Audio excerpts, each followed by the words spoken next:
Voilà, on est aujourd'hui le lundi 21 mai et on est le lendemain de la fête de Shavuot. Et j'espère qu'on est tous très fatigués. Une fête très fatigante puisqu'on ne dort pas la nuit. Et on mange beaucoup. Et donc pas dormir et manger beaucoup, Bekitsour, on est mort. Mais on va essayer malgré tout de se reprendre en main. Surtout que la paracha qu'on lit toujours cette semaine, après le don de la Torah, est une paracha longue, très longue. C'est la plus longue de toute la Torah. Et elle semble fastidieuse parce que bon, on évoque énormément de sujets dont beaucoup se présentent de manière très technique. Comme toujours, vous êtes habitués, je vous dis toujours, les parachiotes qui semblent les plus embêtantes sont les plus extraordinaires. Et en particulier dans cette paracha qu'on lit toujours après le don de la Torah, c'est toujours le Shabbat qui suit le don de la Torah. Il y a quelque chose d'absolument bouleversant, extraordinaire, fabuleux qui nous est raconté et qui en vérité transmet l'un des messages les plus fondamentaux du judaïsme authentique que j'ai constamment l'occasion d'expliquer et de réexpliquer. Et l'un des makor, l'une des sources de ce message que j'explique constamment, se trouve précisément dans cette paracha.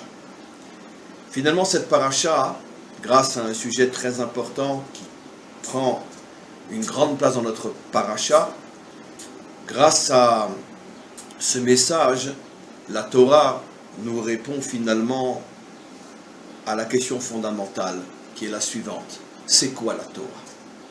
Pourquoi la Torah nous a été donnée? Quel est son but? Quel est son projet?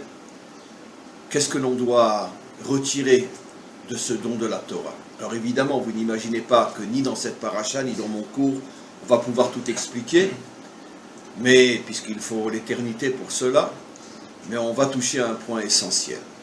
Et je commence enfin, c'est très démagogique ce que je fais, je vous laisse comme ça en haleine, là, mais de quoi il parle, etc. C'est mon métier, je sais enseigner. Et donc, on parle effectivement d'un sujet, de deux sujets, mais c'est en vérité un sujet sous deux aspects. On parle d'un sujet ou de deux sujets extrêmement importants dans cette paracha. J'ai commencé le cours, mesdames. On parle de deux sujets très très importants, de la femme sota, la femme adultère, qui fait allusion donc à la débauche, et du nazir, le nazaréen, qui incarne dans le judaïsme authentique ce qu'il y a de plus faux sur le plan religieux.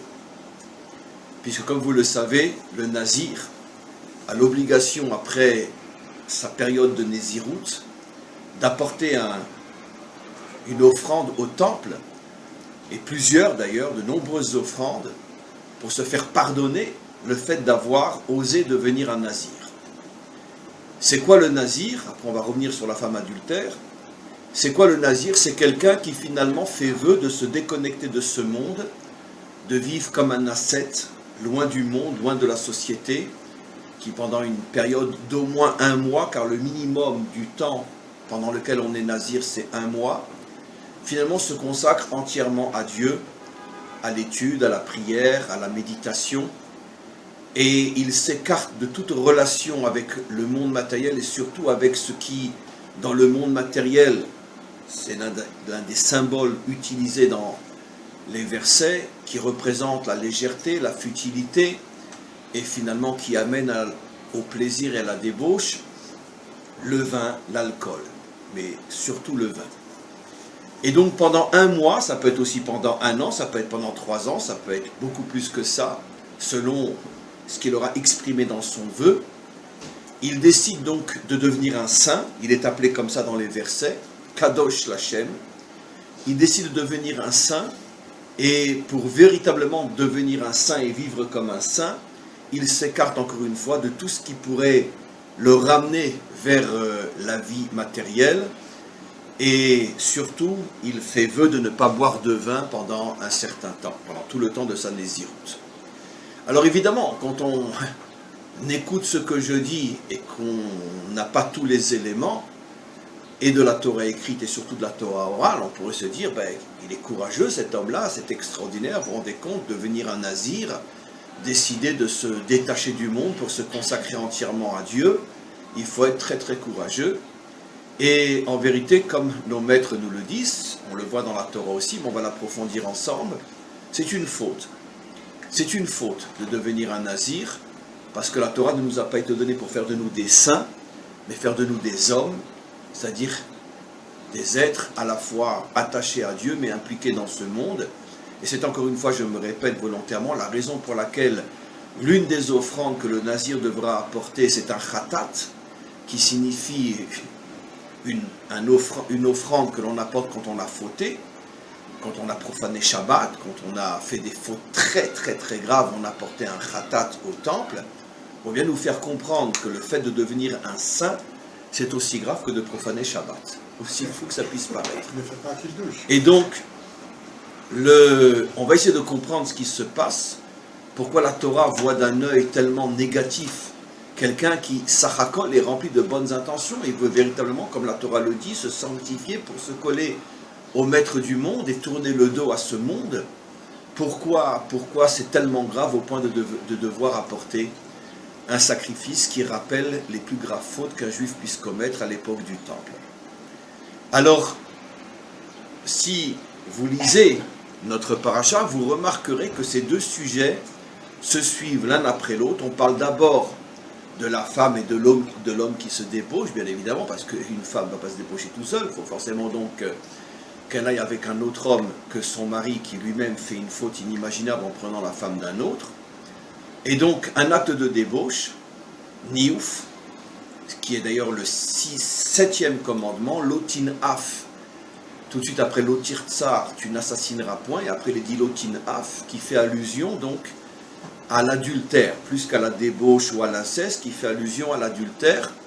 Il est vrai, et ça je dois m'arrêter quelques secondes, parce que c'est très très important, il est vrai que le symbole de la débauche sexuelle dans la Torah est l'adultère, plus encore que l'inceste, plus que la prostitution. L'adultère, pourquoi? Parce que finalement dans l'adultère il y a deux choses.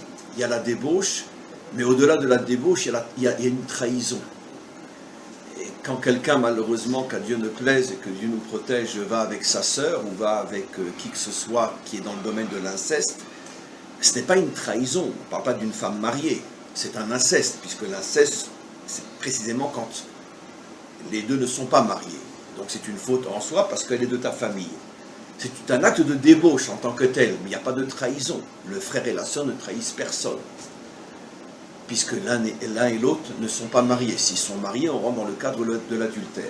Dans l'adultère, au-delà de la débauche en tant que telle, il y a une trahison. Une trahison, finalement, c'est que cet homme et cette femme s'étaient engagés, chacun de son côté, à vivre avec la femme de son choix, avec le mari de son choix. Et finalement, dans ces retrouvailles hors mariage, il y a aussi une trahison. Et c'est la raison pour laquelle il y a une double faute, la débauche en tant que telle et la trahison, et c'est la raison pour laquelle la Torah prend toujours cet exemple-là comme étant plus grave encore aux yeux de la Torah. Une femme qui va avec un autre homme, c'est plus grave qu'un père qui va avec sa fille ou qu'un frère qui va avec sa sœur. C'est sûr que ça heurte un peu notre sensibilité, puisque dans le monde d'aujourd'hui, c'est exactement le contraire qui est vrai. L'adultère est considéré comme une norme. Malgré tout, dans le monde d'aujourd'hui, on considère encore qu'un père qui couche avec ses filles ou un frère qui couche avec sa sœur, c'est un peu plus abominable. La Torah a toujours prétendu le contraire, simplement parce que la sensibilité thoraïque est très différente de la sensibilité occidentale. Ça, évidemment qu'un inceste, c'est très très très grave, mais plus grave encore, l'adultère. Mais en tous les cas, donc, on a tout le passage qui parle donc de l'adultère, et tout de suite après, on parle de cet homme qui décide de se déconnecter du monde pour devenir un saint et se vouer entièrement au service divin. Alors nos maîtres posent bien sûr la question, pourquoi ces deux passages sont liés l'un à l'autre, pourquoi ils se suivent, alors que finalement il s'agit de deux personnes qui ont un comportement qui est à l'extrême opposé. La femme adultère se conduit comme un animal, alors que l'homme qui est nazir voudrait se conduire comme un ange, comme un saint, et il se connecte à Dieu et il s'élève très très haut dans une vie, on pourrait dire, morale et spirituelle. Comment se fait-il que la Torah a osé juxtaposer ces deux personnages, la femme sota et l'homme nazir, alors qu'ils sont à l'extrême opposé l'un de l'autre? Alors, nos maîtres nous donnent une réponse extraordinaire, mais pour cela, il faut que je vous rappelle que dans le cadre biblique, la femme sota devait passer tout un ta'alir, tout un processus que j'explique. De quelle femme sota on parle dans le texte? Si c'est une femme sota, sota qui veut dire donc adultère, si c'est une femme sota qui s'est fait prendre avec deux témoins au moment de l'acte lui-même, ce qui est pratiquement impossible et impensable, qu'elle est l'idiote qui va aller avec un autre homme devant des témoins. Mais disons que si c'est le cas, alors effectivement, tout de suite, le mari doit divorcer et il n'y a pas de suite, c'est la séparation évidente, obligatoire d'ailleurs.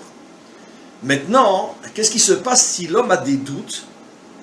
Il a pris un détective, il fait suivre sa femme, il l'a vu plusieurs fois s'enfermer ou rentrer dans un hôtel avec un autre homme, et je parle dans le contexte biblique bien sûr, mais évidemment personne ne peut être là au moment où il y a peut-être la relation, mais les doutes sont suffisamment forts pour créer vraiment un malaise. Je rentre volontairement pas dans les détails au niveau de la loi parce qu'il y a 1001 détails, ce n'est pas intéressant pour notre cours, je prends uniquement le message qui nous intéresse. Si vraiment les doutes sont fondés, l'homme emmène son épouse au Beth Amikdash et à ce moment-là il lui faisait boire une potion qui était un mélange d'eau, pas n'importe quelle eau, pas de l'eau d'Évian, mais de l'eau qui se trouvait dans le temple lui-même. Le Kohen Gadol écrivait le nom divin sur un parchemin en encre qui peut s'effacer. Il trempait après le parchemin avec le nom divin dans l'eau. C'est la seule fois dans toute la Torah où il est autorisé à effacer le nom divin, car c'est malgré tout quelque chose de très très grave d'effacer le nom divin. Mais un petit peu comme pour dire à cette femme-là, finalement, j'efface mon nom à cause de toi. D'une certaine manière, c'est une négation absolue du divin, une négation absolue finalement de toutes les valeurs qui normalement devraient être tenues et respectées par un être humain. Donc en tous les cas, le nom divin est effacé dans l'eau et après on lui fait boire ce mélange. Alors bon, après on rentre dans de la science-fiction totale. J'aime pas trop parce que j'aime pas le surnaturel, mais en tous les cas, qu'est-ce qui se passait à l'époque du temple? À ce moment-là, si elle avait fauté, eh ben, elle commençait à gonfler. Ça commençait, excusez-moi, les détails par le bas, par l'endroit de la faute. Elle commençait à fauter jusqu'à ce qu'elle en explosait. Et elle partait en 1000 morceaux. Et donc c'est comme ça qu'on sait qu'elle avait fauté. Si elle n'avait pas fauté, ça veut dire si effectivement elle avait eu un comportement léger, parce qu'il n'y a pas de doute qu'elle s'est enfermée avec un homme, etc. Mais si ça n'a pas été plus loin que simplement se retrouver bien et parler avec quelqu'un d'autre que son mari, mais qu'elle n'a pas été jusqu'à la faute elle-même, alors les eaux ne la tuaient pas, et c'est comme ça qu'on savait que finalement les soupçons étaient exagérés, elle n'a pas été si loin, et donc elle peut et elle doit même rester avec son mari, et il n'a pas le droit de la divorcer puisqu'elle n'a pas fauté. Donc voilà de quoi on parle. Bon, c'est sûr que la fin de tout ce que j'explique évoque la science-fiction, ou le surnaturel, ou le miracle, peu importe. C'est marqué dans la Torah. Maintenant, juste pour vous rassurer, sachez que ça ne marchait. Les eaux ne pouvaient, entre parenthèses, tuer la femme que si l'homme était complètement intègre. Ça veut dire que si l'homme lui-même, pas forcément avait trompé sa femme, mais si l'homme lui-même regarde les femmes et est léger avec d'autres femmes que la sienne, les eaux n'avaient aucun effet sur sa propre épouse. Comme pour dire, avant de juger les autres, juge-toi toi-même. Donc, on parle vraiment d'un cas très particulier, qu'à l'époque du premier temple. À l'époque du deuxième temple, ça ne marchait déjà plus, parce que le peuple juif n'avait plus le niveau de mériter des miracles pareils. C'est qu'à l'époque du premier temple, et encore, presque 100 ans avant la destruction du premier temple, ça ne marchait déjà plus, car le peuple juif avait sombré dans l'idolâtrie. Donc finalement, cette histoire a marché que quelques décennies. et encore avec un homme qui est lui-même d'un niveau de perfection tel que quand il voit une belle femme passer devant lui, il baisse la tête. Et donc, ça marchait avec personne en vérité. Très bien. Mais en tous les cas, c'est marqué théoriquement dans la Torah. Alors, je reviens maintenant à la question du départ. Comment se fait-il que le nazir suit tout de suite le sujet de la femme sota? Nos maîtres nous disent, c'est pour nous apprendre que si un homme était présent, parce que la foule avait le droit de se trouver dans le temple au moment où la femme buvait, et voire même exploser, que si un homme est présent au moment où la femme boit et qu'elle explose, et qu'il la voit se déchiqueter en 1000 morceaux, à ce moment-là, il se sépare du vin et devient un nazir, parce que le vin amène à la débauche.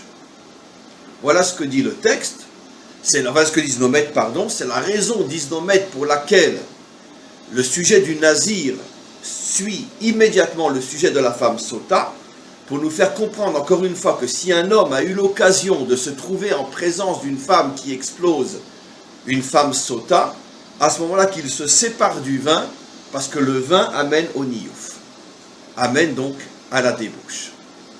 Alors, évidemment, sur ce commentaire des maîtres d'Israël, les maîtres d'Israël eux-mêmes posent une question énorme, qui est deux questions, mais en une. C'est qu'apparemment, si on veut nous faire comprendre que tu dois t'éloigner de ce qui pourrait t'amener à la débauche, et on prend comme symbole le vin, alors on pose deux questions évidentes. D'abord, alors comment se fait-il, si le vin peut si facilement amener à la débauche, comment se fait-il que le vin est pour nous juifs le symbole, précisément, de tout le contraire? La kedusha, la sainteté, puisqu'on fait le kidouche sur le vin. On a eu 2 jours de fête, on a eu Shabbat et on a eu Shavuot, et chaque repas a été introduit par un kidouche. Et sur le kidouche, on sanctifie le maître du monde, on le loue, etc., précisément sur du vin. Et cette action de commencer le repas en prononçant des bénédictions sur un verre de quelque chose, c'est précisément le vin qui a été choisi. Donc si le vin est tellement dangereux, comment se fait-il que le vin est le symbole du kidouche? Il n'y a pas de brit mila, il n'y a pas de circoncision, il n'y a pas de bar mitzvah, il n'y a pas de repas de Shabbat, il n'y a pas de repas de fête, il n'y a pas de mariage, il n'y a pas de rachat du premier-né. Il n'y a aucun moment spirituel intense et fort dans le judaïsme sans commencer par un verre de vin. Et pendant tout le repas, on boit aussi du vin. Et c'est l'honneur même du Shabbat, comme disent nos maîtres. Tout repas dans lequel il n'y a pas du pain, de la viande et du vin n'est pas un repas de fête. Donc, c'est le symbole du kidouche, c'est le symbole même de la joie qu'on éprouve dans un repas de fête. Pain, viande et vin. Alors pourquoi tout d'un coup, on dit au nazir, quand tu as vu la femme exploser, sépare-toi du vin? Et comment qu'il va faire le kidouche? C'est une question très forte, mais ce n'est pas la question la plus forte. La question la plus forte que demandent nos maîtres, c'est la chose suivante. Mais attends, je ne comprends pas. Au moment où tu vois la femme exploser, ça doit te suffire pour être tellement écœuré de la débauche que tu n'as pas besoin de te séparer du vin. C'est tellement dégoûtant de voir où ça l'a amené. Normalement, quand c'est qu'on devrait se séparer du vin? Quand au contraire, on voit une belle femme et qu'on a une envie et qu'à ce moment-là, on sent qu'on est en danger, si déjà c'est à ce moment-là qu'on devrait se dire, voilà, je ne touche plus au vin. Vous comprenez, la question est évidente. C'est pas quand tu vois ce à quoi mène la débauche que tu dois te séparer du vin.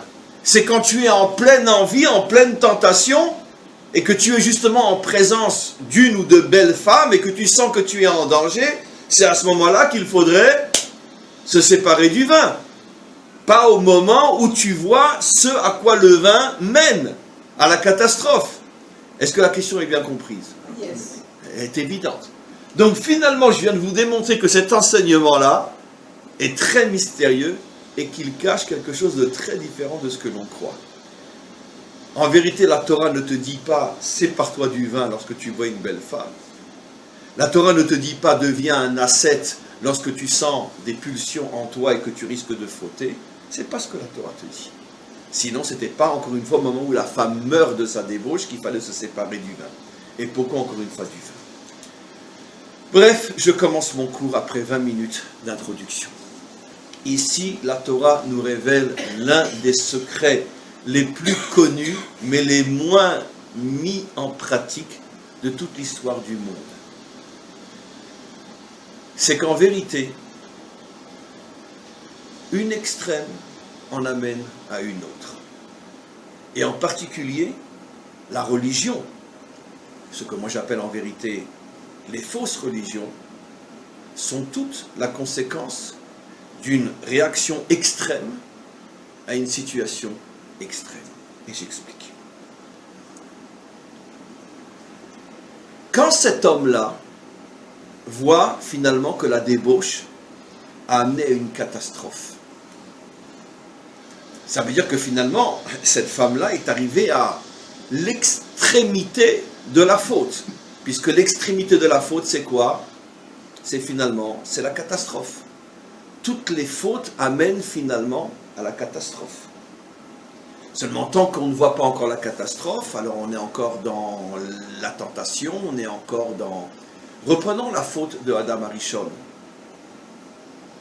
Hachem prévient, si tu fautes, tu vas mourir.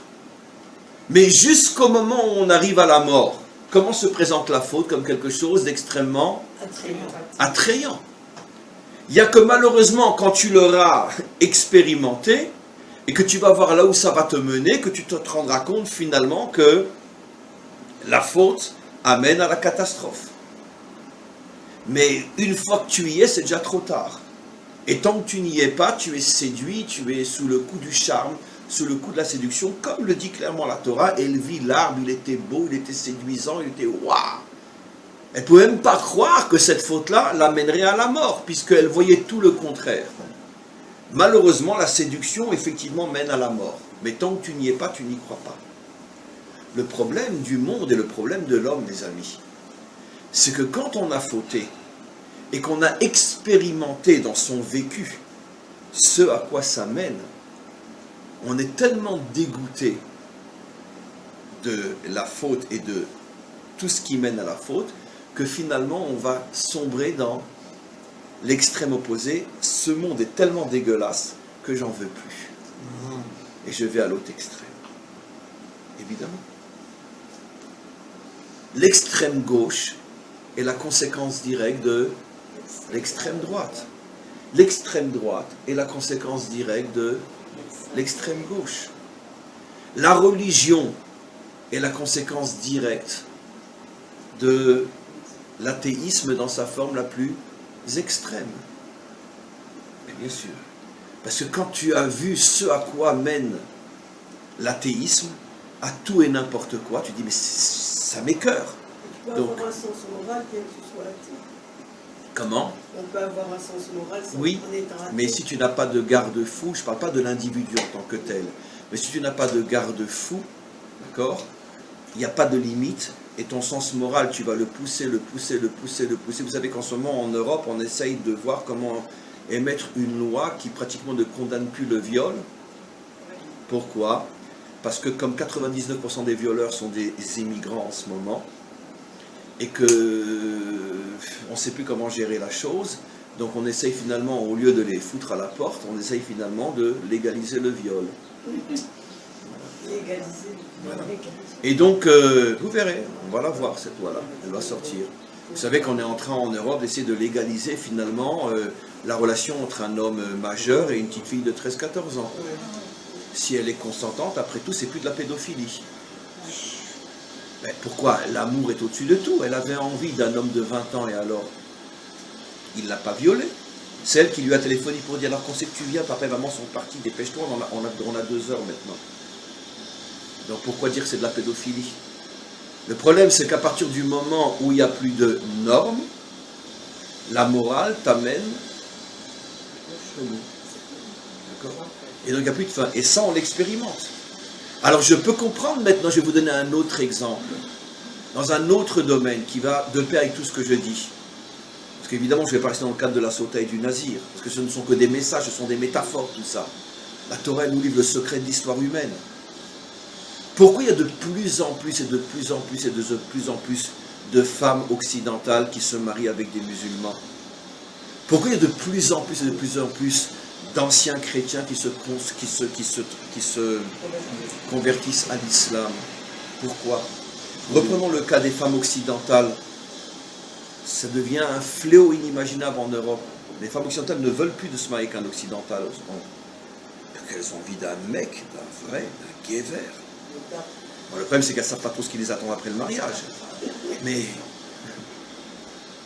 le musulman, c'est un mec, un vrai. Tandis que le petit français aujourd'hui, vous comprenez? Et donc, les femmes en ont marre de vivre avec des hommes efféminés. Les femmes veulent retrouver un homme viril, un vrai. Excusez-moi, encore un détail. Mais c'est l'explication que tout le monde connaît aujourd'hui. Et pourquoi de plus en plus d'Occidentaux se convertissent à l'islam aujourd'hui? Pourquoi pratiquement tous les représentants de l'islam en Europe aujourd'hui sont des blonds aux yeux bleus, convertis à l'islam? Bien sûr. Pourquoi? Et parce qu'ils ont vu où la civilisation occidentale, du il est interdit d'interdire, amenait le monde. Et ils ont envie de se sentir à l'intérieur d'un modèle plus rigide, plus rigoureux, qui tient les hommes et qui tient les femmes. Et aujourd'hui, c'est la seule chose qu'ils trouvent comme réponse à n'importe quoi. Mais c'est l'islam qui effectivement se présente comme quelque chose de très rigoureux, très fermé, très etc. Mais je n'invente rien. L'un, à part le problème économique que l'Allemagne avait besoin d'1 million d'immigrés parce que plus personne ne travaille dans les usines. Mais derrière ça, il y a aussi une idéologie.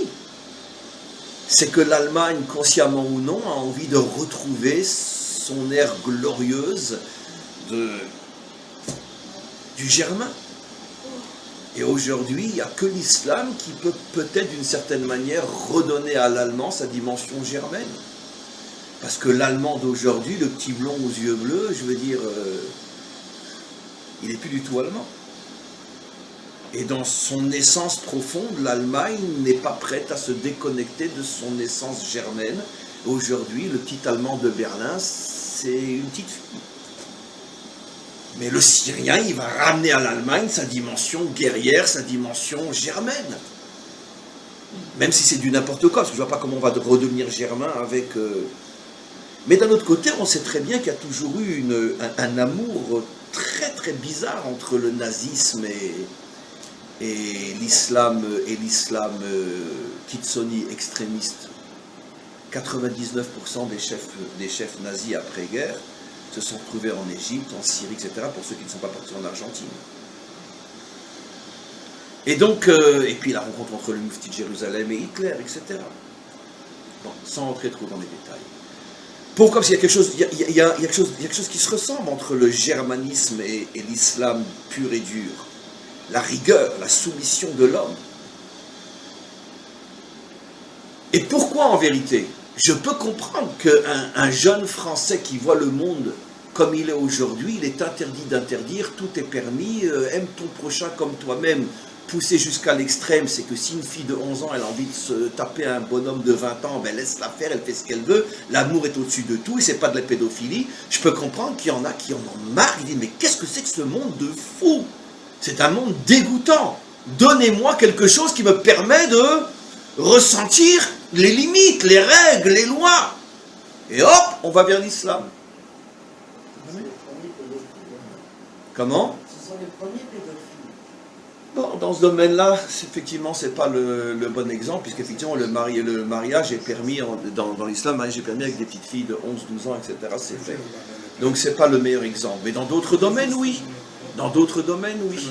Puisque quoi qu'il en soit, c'est un monde rigoureux, un monde de règles. Tu ne fais pas ce que tu veux. D'une certaine manière, pourquoi de plus en plus de non-juifs s'intéressent au judaïsme par d'occidentaux, sans pour cela se convertir, mais s'intéressent malgré tout? Je suis bien placé pour vous le dire, j'entends toujours le même leitmotiv. Rav, on ne peut plus vivre dans un monde sans règles, on ne peut plus vivre dans un monde sans loi. Et l'islam ne nous attire pas parce que c'est trop rigoureux, on pense que dans le judaïsme, on va arriver à se rééquilibrer. Parce que c'est pas, il est interdit d'interdire. Finalement, le monde occidental se tourne beaucoup ou vers l'islam ou vers le judaïsme parce qu'il ne peut plus vivre dans un monde sans loi. Et bien c'est exactement ce qu'on nous dit ici. Quand tu vois là où la faute t'amène, tu vas avoir une réaction qui est à l'extrême opposé, mais la réaction à l'extrême opposé n'est pas meilleure que la faute elle-même. C'est pour ça que nos maîtres nous disent quelque chose, mais ça, c'est à pleurer, je vous dis franchement. Il y a des passages dans notre Torah que quand je les lis, ça fait 40 ans que je les lis, mais à chaque fois j'ai envie de pleurer, je dis mais c'est pas possible. C'est pas possible, cette sagesse, cette puissance inimaginable. Au lieu de dire, ouais, mais le nazir, bravo, vous vous rendez compte, il a vu là où mène la débauche et il a dit, mais moi je vais devenir le serviteur de Dieu. Excusez-moi, je vais le dire à Ladinovitch. Nos maîtres lui disent, va te faire foutre, t'as rien compris. On t'a pas demandé de devenir le serviteur de Dieu. Reste un humain. Contrôle-toi, tout simplement. Mais on t'a pas demandé de devenir un nazir. Ah, t'es devenu un nazir. Alors apporte une offrande pour te faire pardonner. La même que celui qui fume Shabbat. Vous vous rendez compte? Un homme qui décide de devenir le serviteur de Dieu, on lui dit, c'est comme si tu avais profané Shabbat. Mais quelle leçon! Ce qui veut dire qu'en mettant le nazir à côté de la sota, qu'est-ce que nous disent nos maîtres? Que celui qui n'est qu'avec les femmes ou celui qui n'est qu'avec Dieu, c'est la même chose.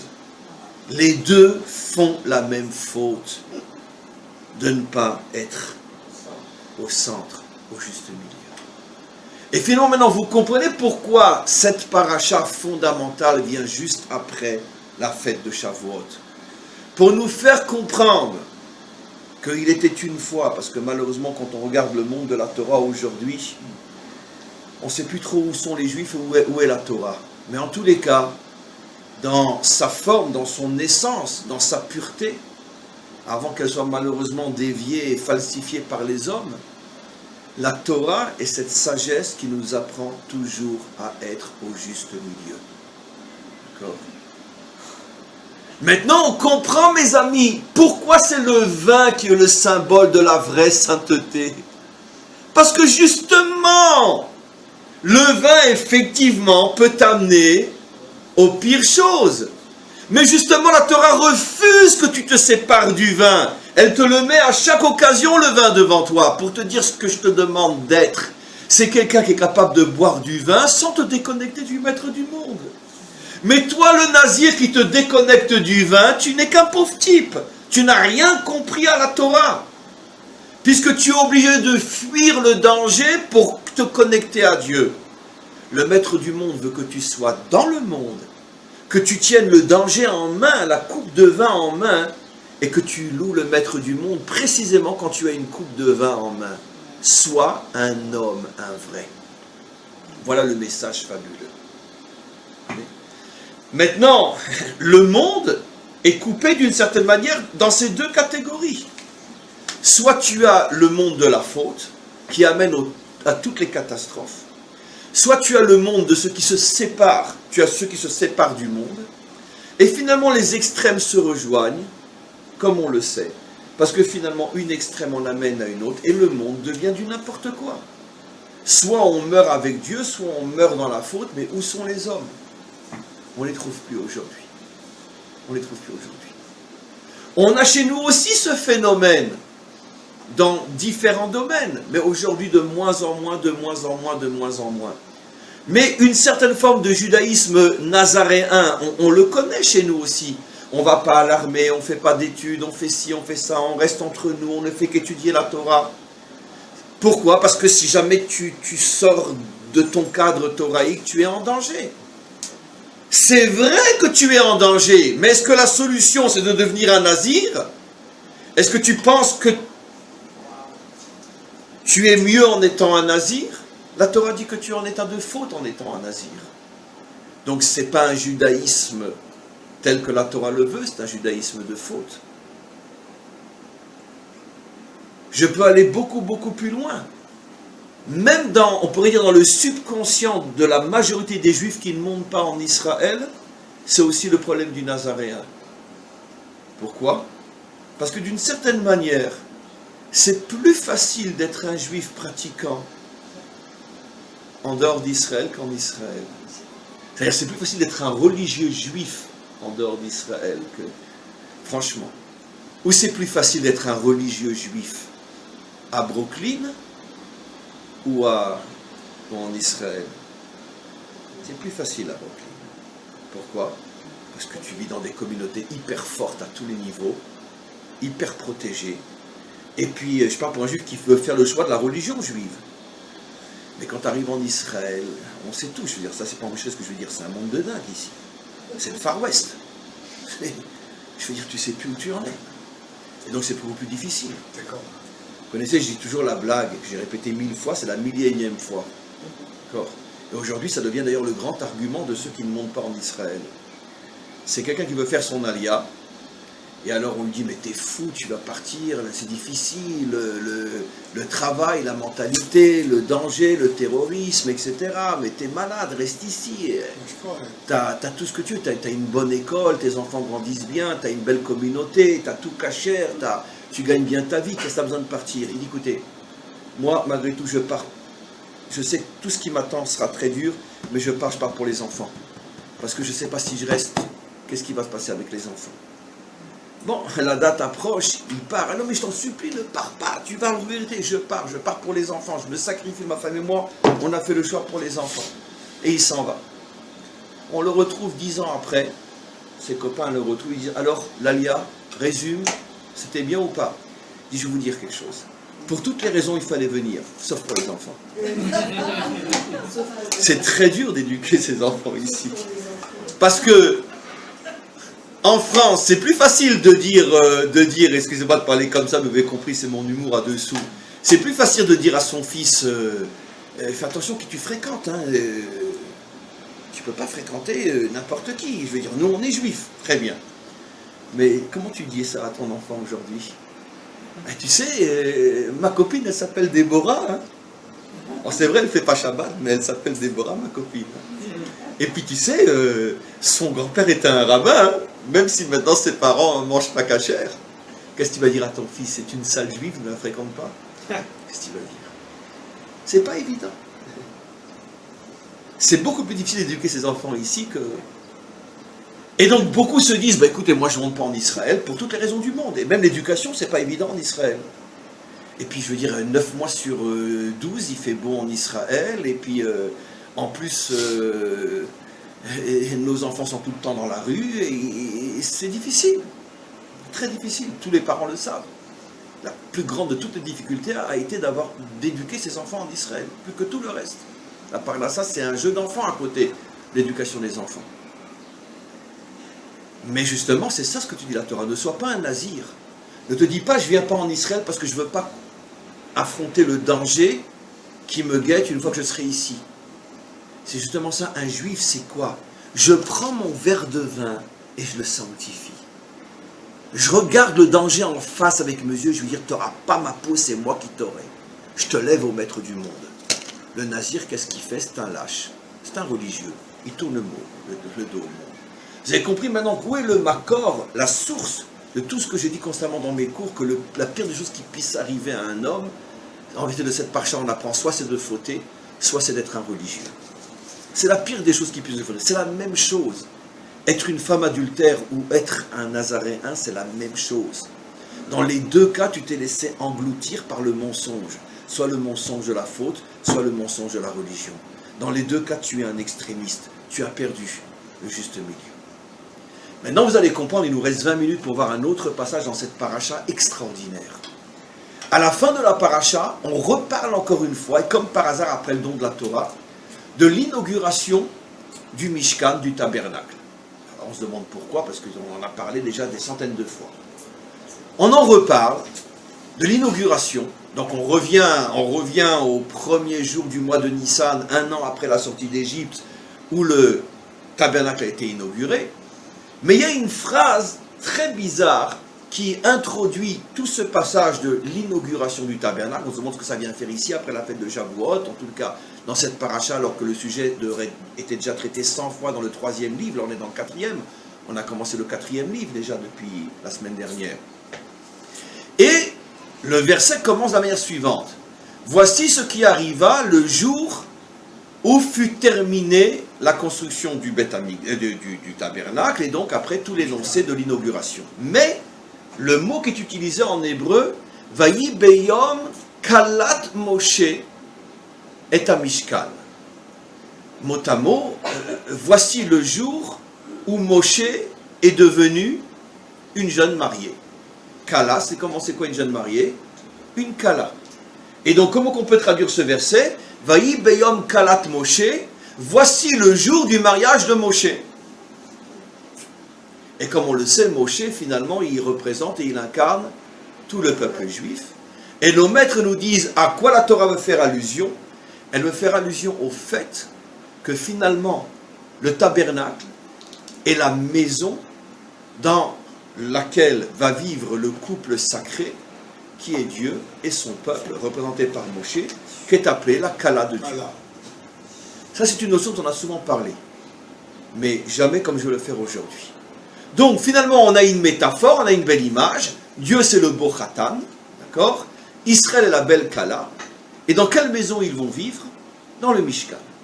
C'est la maison de cette union entre Dieu et Israël. Mais non, les maîtres font remarquer quelque chose d'extraordinaire. Dans pratiquement toutes les religions, y compris dans la nôtre, Dieu est appelé Père, notre Père qui est aux cieux. Il est appelé Maître, Seigneur en français, Adon en hébreu. Il est appelé Roi, Meler, dans toutes les religions. Et chez nous, on rajoute, et c'est ce qui va devenir le modèle le plus fréquemment utilisé par les maîtres d'Israël, Marie. C'est notre mari, on est son épouse. C'est pour ça que le don de la Torah est aussi comparé à un mariage, où le ciel et la terre sont les témoins, Dieu est le Khatan, Israël est la Kala, et la Torah est la Ketouba. Alors pourquoi le Mishkan fait aussi allusion au mariage?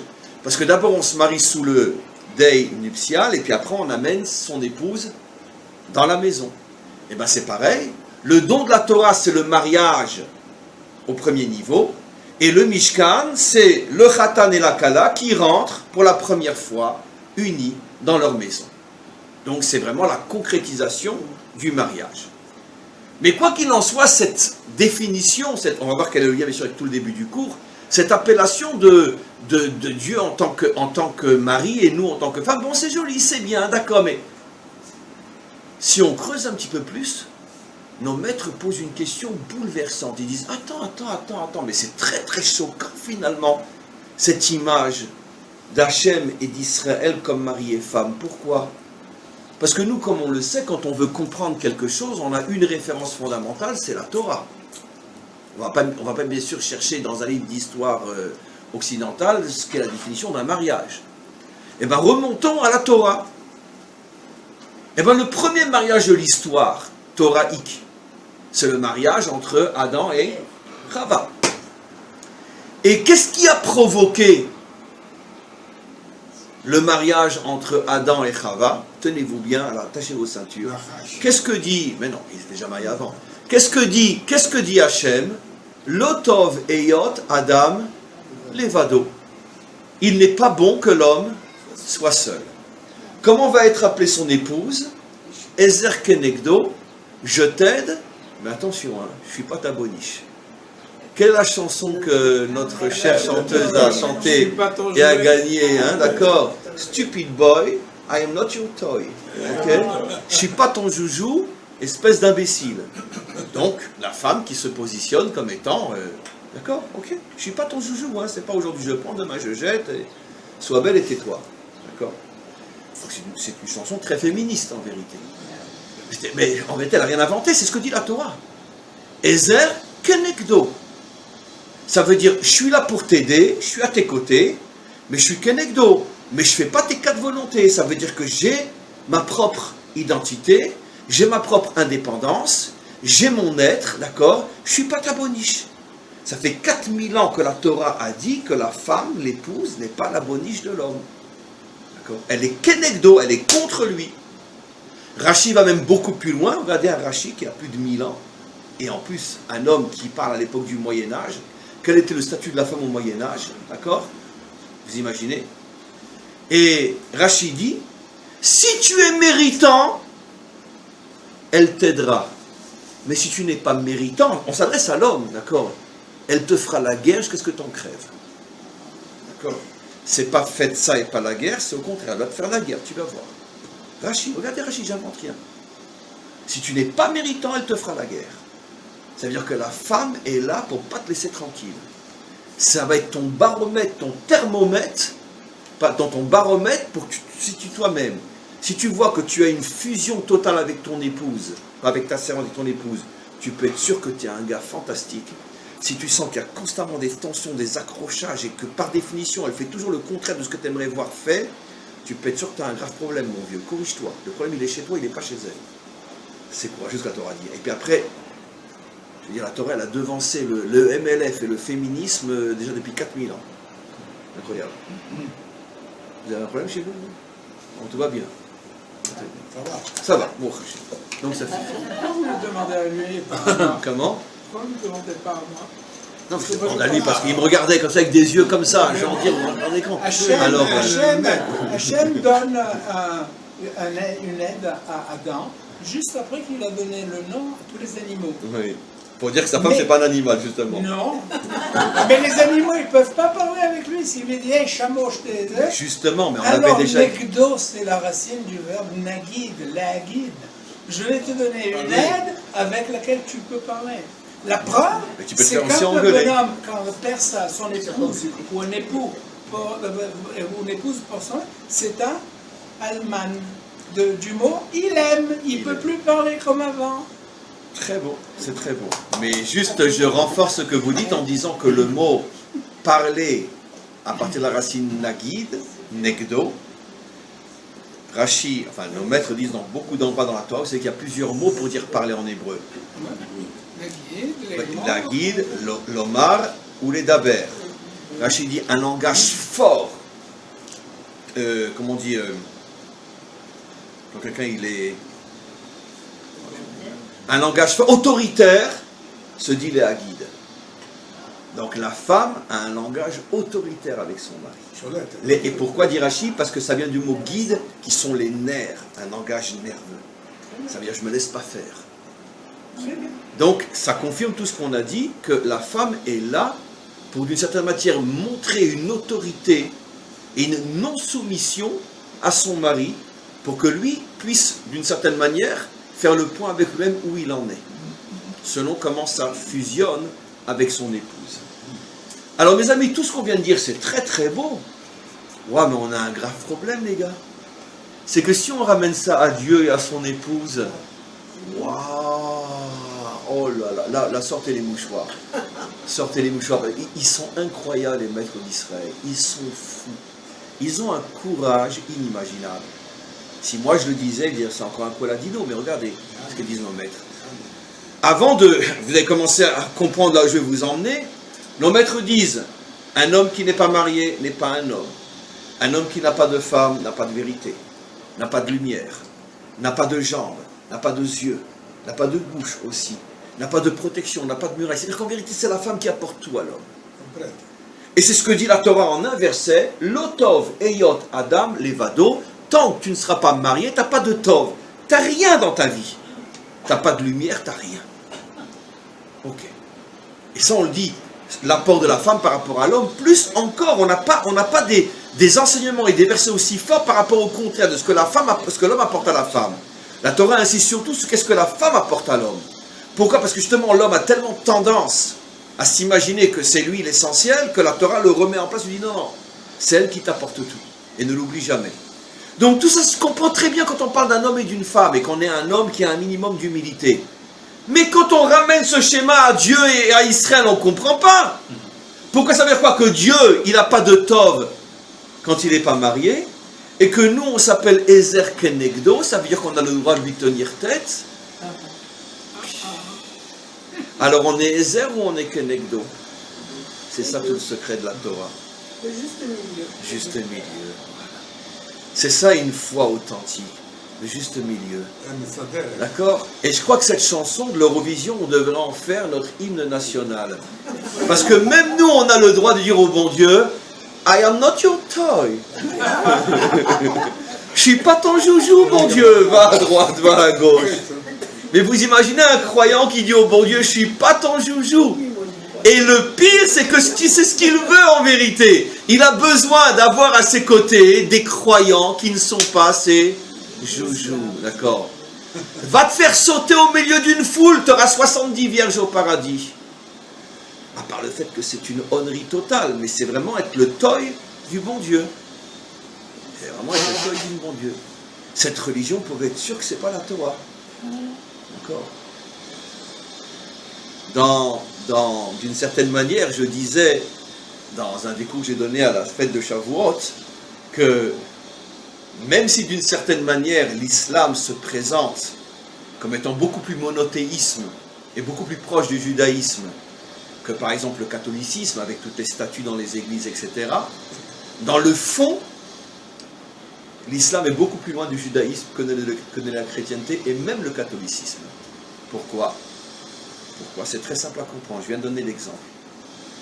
Les deux points sur lesquels la Torah insiste après la fête de Shavuot, le juste milieu, t'es pas le toutou du bon Dieu, ne te laisse pas manipuler par des gens qui vont te faire croire que si tu deviens la bombe à exploser du bon Dieu, ou le toutou du bon Dieu, la marionnette du bon Dieu, c'est là que tu vas vraiment mériter le paradis. Non!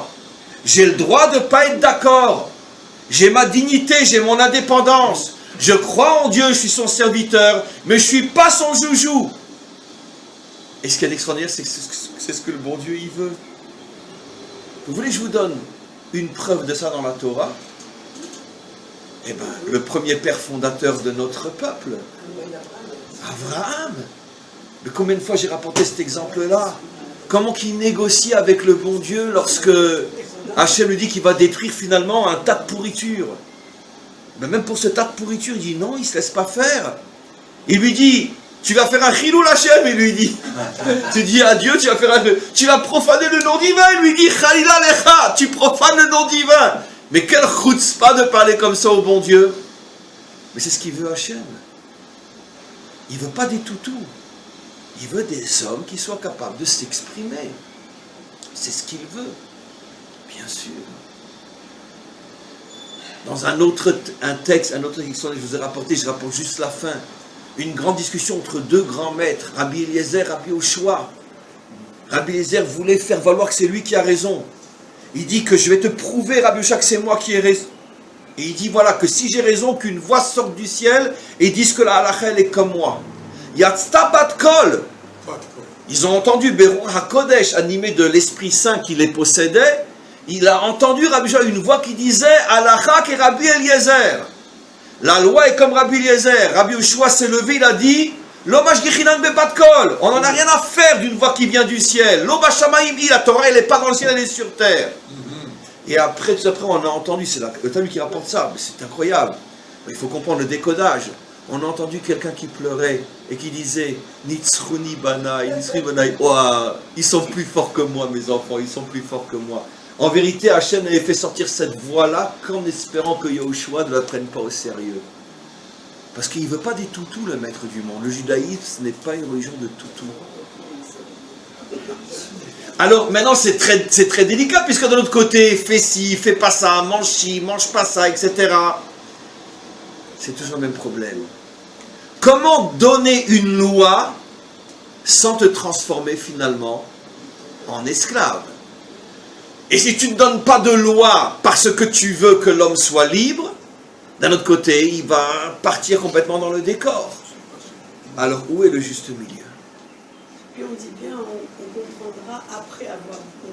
On fera et puis après on comprendra. Donc ça veut dire... Et justement. Mais d'un autre côté, on comprendra aussi. Oui. C'est pas on le fait uniquement. Et après on essaye de comprendre. Ça veut dire que c'est très très difficile en vérité. Ce que je veux vous faire comprendre, messieurs et mesdames, c'est qu'en vérité, la vraie Torah et le vrai judaïsme, je ne sais pas si on peut le trouver quelque part. On tend vers, et il ne se dévoilera véritablement qu'au moment de la délivrance, qui sera finalement le vrai grand dévoilement de la délivrance. Pour l'instant, chacun d'entre nous doit comprendre qu'on est en chemin vers. Parce que le juste milieu est très difficile. Comment je peux être un homme entièrement soumis à la loi et en même temps me sentir et agir comme un homme libre? Je ne suis pas ton toutou. Je ne suis pas ton robot. Je ne suis pas ton esclave. Je ne suis pas ton béni oui-oui. Je veux comprendre, je veux m'affirmer, je veux exister. Je suis un homme. Je ne suis pas un extrémiste, je ne suis pas un fanatique. Mais alors d'accord, alors mange ce que tu veux aussi. Ah non, non, je ne mange pas ce que je veux. Alors où tu es? T'es libre ou t'es soumis? Je suis son épouse. Je suis ni son fils, ni son serviteur, ni son sujet, roi et sujet. Je suis son épouse. J'ai le droit de lui dire non quand je suis pas d'accord. J'ai le droit. Encore plus pour les femmes, puisqu'il nous a fait 4 noms. Ah oui, pour une femme, n'en parlons pas. Bien sûr. Vous comprenez pourquoi, comme je dis toujours, d'accord, pour ceux qui comprennent la Torah profondément, pourquoi le personnage qui est le symbole de celui-là qu'il ne faut surtout pas ressembler dans la Torah, comment il s'appelle, c'est pas un méchant, hein. C'est pas un méchant du tout. Ne me dites pas Amalek et ça, etc. Parce que c'est évident, il ne faut pas leur ressembler. Quelqu'un qu'on aurait pu croire qu'il faut lui ressembler, la Torah nous fait, nos maîtres nous font surtout ne lui ressemble pas. Noé. Parce que Noé, c'est le béni oui-oui. Le bon Dieu lui dit, je détruis le monde, détruis le monde. Fais-toi une arche, sauve ta peau, je fais une arche, sauve ma peau. Quand après il sort de l'arche et qu'il voit le monde détruit, il dit, oh, Hachem, mais qu'est-ce que tu as fait? Qu'est-ce que nous disent nos maîtres? Hachem lui dit, Shatia bar Shatia. Imbécile, fils d'imbécile, c'est maintenant que tu ouvres ta bouche. Ah mais moi j'ai fait ce que tu m'as demandé, mon Dieu, tu m'as dit que tu vas détruire le monde. Moi qui je suis pour te dire ne détruis pas le monde? Qui je suis? C'est justement ce que je veux. Quelqu'un qui se bat contre moi, comme une épouse se bat contre son mari quand elle n'est pas d'accord. Eh bien, prouve-moi que tu as raison. Prouve-moi que tu as raison. Je suis prêt à t'aider si tu arrives à me convaincre. Tu ne me convaincs pas, Kenegdo, je suis contre toi. Alors, donc, ça veut dire quoi? Alors, donc, je ne comprends pas pourquoi on mange cachère, je ne vais pas manger cachère. Alors, je vous pose la question maintenant, c'est comme ça que je veux terminer le cours. Alors, dans quel domaine on est Kenegdo, alors? Dans quel domaine? Eh bien, on revient au problème de la sota. D'accord? Est-ce qu'une femme peut dire à son mari, écoute, je ne suis pas certain que tu es l'homme de ma vie, je vais aller voir avec quelqu'un d'autre pendant une semaine, après je reviens te dire ce que je pense. Est-ce que là, elle doit se soumettre ou pas se soumettre? Est-ce que là, elle a le droit de dire après tout? Non. Donc là, elle est oui attachée, oui soumise. À partir du moment où tu as décidé d'être marié avec moi, il n'y a plus d'autre. Donc là, effectivement, de certaine manière, tu n'as plus la liberté de faire ce que tu veux faire. Effectivement. Alors, quand c'est qu'elle a le droit de me dire que je ne suis pas d'accord? À partir du moment où c'est dans tout ce qui est à l'intérieur de la règle qui définit notre mariage. Maintenant, ramener à la Torah, c'est pareil. Il y a les grandes règles du mariage entre nous et Hachem. Shabbat, Kashrut, c'est les règles du mariage. Maintenant, une fois que tu es dans ces règles-là, tu as le droit de t'exprimer. Tu as le droit de dire que tu n'es pas d'accord. Tu as le droit de te révolter. Mais tu ne touches pas aux règles du mariage. Et c'est ça le juste milieu entre les deux. D'accord? C'est-à-dire que si j'allais plus loin, et c'est très délicat à vivre, d'accord? Un couple a le droit de s'engueuler, mais à leur 3e guerre mondiale. Parce que des fois, il faut effectivement sentir tout ce qu'on a sur la patate. Il y a un mot qu'on n'a jamais le droit de prononcer. Divorce. Ça, je touche pas. À partir du moment où tu respectes le cadre, qu'on est marié, et qu'on n'a plus la liberté d'aller chacun là où on veut aller, alors rentre-moi dedans si tu veux. Rentre-moi dedans. Parce qu'en vérité, je sais que c'est pour construire, puisque de toute façon, je sais qu'il y a une chose que tu ne toucheras jamais, c'est le cadre de la relation entre nous. C'est ça. C'est ça la vraie Emouna. À partir du moment où je respecte la Torah, Hachem n'a plus peur de notre indépendance.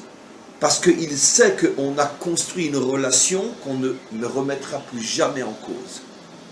On est mariés, toi et moi. Maintenant, il y a des fois des scènes de ménage. Il a eu une épreuve, il ne comprend pas, il est révolté. Mais il est attaché de toutes ses forces. Pourquoi? Parce qu'il sait de toute façon, c'est dans ce cadre-là qu'il exprime son indépendance, pas dans un autre cadre.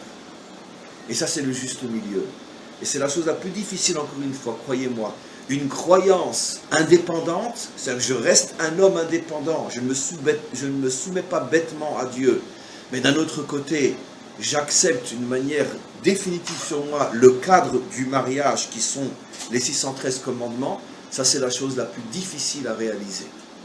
Parce que, encore une fois, la grande majorité des humains sont où tu te soumets à la Torah, mais finalement tu deviens un extrémiste, un fanatique, et tu ne réfléchis plus. Ou bien tu veux tellement exprimer ton indépendance que tu commences même à discuter sur le fondement des lois, pourquoi ci, pourquoi ça. Et finalement le juste milieu, c'est ce qu'il y a de plus difficile à trouver. Adka.